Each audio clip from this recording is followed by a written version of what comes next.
Bonjour à tous, nous sommes donc vers l'épreuve pratique numéro 7. Nous sommes toujours à créer et gérer le catalogue produit. Nous sommes à l'activité 4 et nous allons donc créer maintenant un menu. Nous allons créer un menu. Nous allons donc créer des catégories. Ces catégories, certaines sont en menu parce que PrestaShop les a mises par défaut, mais d'autres ne sont pas en menu. Pour ce faire, nous sommes donc en back-office et je vous rappelle, en front, donc, c'est les catégories qui ont été créées par défaut. Je vous rappelle, on avait créé une catégorie sweatshirt. Je vais donc enlever nous allons donc enlever certaines catégories parce que on les commercialise plus ou pas. Et puis, nous allons en rajouter d'autres. Je vous rappelle, on avait créé une catégorie qui s'appelait pour les pros, et pour les pros n'est pas sur le menu de navigation. Pour créer un menu, vous allez donc à module, vous allez à gestionnaire des modules, et vous tapez, alors ici nous avons tous les modules qui ont été installés par PrestaShop, voilà, certains vous parlent, notamment celui-ci, puisque c'est celui que nous allons sur lequel nous allons travailler. Nous avons aussi la bannière, ça vous parle, une barre de recherche, ça doit vous parler, le reste ça vous parle un peu moins, mais voilà tous les éléments, et il y en a beaucoup. Ils peuvent, les boutons sociaux, on en parlera. Voilà, ils peuvent vous troubler parce que si en examen vous les trouvez pas, il y a une astuce. Vous tapez les 3 premières lettres ou les 4 premières lettres et vous avez le première lettre de votre module et vous avez donc le module qui apparaît ici. Si je voulais par exemple bannière, travailler sur ma bannière, je tapais les 4 premières lettres et le module à bannière apparaît. Voilà, c'est une astuce. Je vous l'ai dit. Menu. C'est celui qui m'intéresse et je fais configurer. Alors qu'avons-nous à l'écran? Nous avons donc les 3 éléments qui sont en menu. Je peux déjà les changer de place. Je fais enregistrer et art va passer devant vêtements. Je peux les en retirer. Je retire retirer, accessoire, je le retire. Voilà. Je regarde ce que ça donne.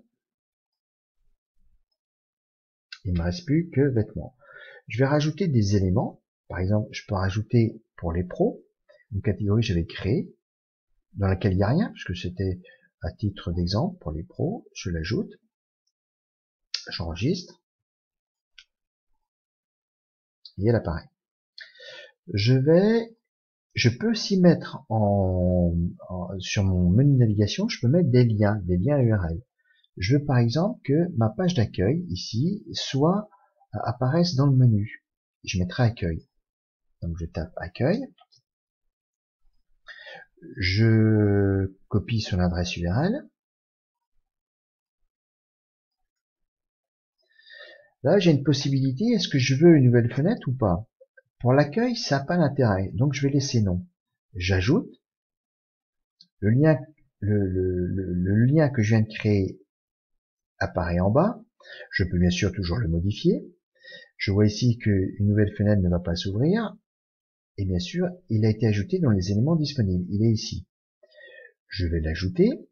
Je veux qu'accueil, bien sûr, en toute logique, soit avant vêtements. J'enregistre. Je regarde ce que ça donne. Accueil ici. Vêtements pour les pros. Je vais créer un nouveau, mettre par exemple la fiche contact ou les magasins. Regardez. Je vais plutôt mettre ici les magasins. C'est un exemple. Donc je vais déjà copier. Voilà, l'adresse URL des magasins. Je vais donc créer un nouveau lien qui s'appelle nos magasins. Voilà. Je colle l'adresse URL. Là, je veux qu'une nouvelle fenêtre s'ouvre. C'est-à-dire, si l'internaute est sur une page quelconque, s'il clique sur le menu nos magasins, je veux un onglet s'ouvre. Je fais ajouter, bien sûr. Le lien apparaît ici. Ça.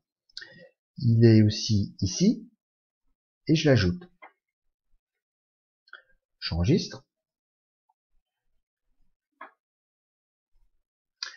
il apparaît ici. Alors, je vais cliquer maintenant sur l'accueil. Et si je suis sur l'accueil et que je clique sur magasin, un nouvel onglet va s'ouvrir ici. Voilà. Mais je garde toujours l'onglet magasin, l'onglet accueil, parce que j'étais sur accueil auparavant, il reste ouvert. Voilà, ça permet à l'internaute d'avoir toujours comment dire l'onglet sur lequel il était précédemment ouvert. Voilà. Et ben j'en ai fini avec la création du menu. Ah si, une dernière chose, par exemple, je veux que sur mon menu la catégorie femme n'apparaisse pas, par exemple. Par le gestionnaire de menu, ça va être compliqué. Ça va être même très compliqué. Il y a une façon de faire que d'ailleurs je vous ai dit auparavant, c'est aller tout simplement dans catalogue. Là, je vous vois une astuce. Vous pouvez ouvrir un nouvel onglet, ce qui vous permet d'avoir 2 pages back-office ouvertes. Je vais dans catégorie, je vais dans vêtements, parce que c'est dans vêtements. Je veux que par exemple les hommes ne soient pas affichés. Donc je désaffiche, voilà. Et regardez ce que ça donne.